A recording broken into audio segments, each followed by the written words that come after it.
बिस्मिल्लाहिर्रहमानिर्रहीम अस्सलाम वालेकुम। कैसे तमाम दोस्त, उम्मीद करता हूँ बिल्कुल खैरियत से होंगे। आज की इस वीडियो में हम लोग बात करेंगे कि गुलाब के फूल पौधे के ऊपर हम लोग मैक्सिमम फूल कैसे हासिल कर सकते हैं। बाज़ टाइम हमारे साथ ऐसा हो रहा होता है कि हम लोग फर्टिलाइज़र भी दे रहे होते हैं, पानी भी टाइम पे दे रहे होते हैं, लेकिन फिर भी जो हमारा पौधा है उसके ऊपर अगर फूल लग रहे होते हैं तो बहुत कम लग रहे होते हैं और उसका जो साइज़ होता है वो भी बहुत ही छोटा होता है।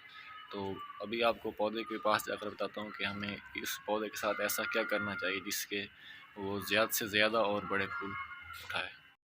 ये हमारे पास एक गुलाब का पौधा है। अगर इसको आप बगौर मुशाहिदा करें तो जितनी भी अभी तक इसने एक ही नई शाख निकाली है, कोई अभी दिखाता हूँ। जितनी अब ये न्यू शाख निकालेगा, हर न्यू शाख पर इसने फूल लेना है। तो इस टाइम आपको ये करना है, अभी मैंने ये काफ़ी इसने फूल उठाए हुए थे, यहाँ से ये तोड़े हैं।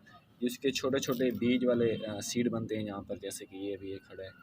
तो इन चीज़ों को आपने रिमूव करना है और उसके साथ जितनी भी टहनियाँ इसकी सूख रही हूँ, जैसे कि ये अभी एक और टहनी सूख रही है, तो मेन के आपने पौधे की काट छांट करनी है। इसकी जो हल्की प्रूनिंग करनी है, सॉफ्ट प्रूनिंग भी आप लोग कह सकते हैं। ऐसी तमाम शाखें आपने रिमूव कर देनी है और स्पेशली जो यहाँ पर ये सीड बन रहे होते हैं फूल के बाद, उनको आपने रिमूव करना है। तो आपके अगर आप लोग पौधों को प्रॉपर से केयर कर रहे हैं, पानी टाइम पर दे रहे हैं, तो आपका पौधा बहुत ही जल्द, क्योंकि दिसंबर का मौसम चल रहा है, फूलों से भर जाएगा।